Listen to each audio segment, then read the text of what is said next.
অনেক সময় সর্দি কাশিতে আমাদের মুখে রুচি থাকে না, তখন এরকমভাবে আপনারা উচ্ছে ভাজা বানিয়ে নিতে পারেন।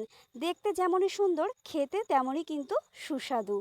তো উচ্ছেগুলোকে প্রথমেই আমি এরকমভাবে লম্বা লম্বা করে একটু কেটে নিচ্ছি, তারপর এটাকে খুব ভালোভাবে ধুয়ে নিয়ে এটার মধ্যে আমি মাখিয়ে নেব স্বাদ মতো লবণ, হলুদ। তারপর এর মধ্যে দিয়ে দেবো একটু ম্যাগি মশলা, এটা বেশ এর টেস্টটা বাড়াবে।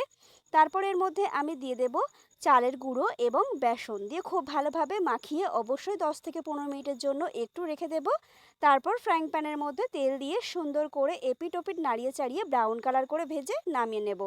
গরম গরম ভাতের সাথে খেতে কিন্তু দারুণ লাগে।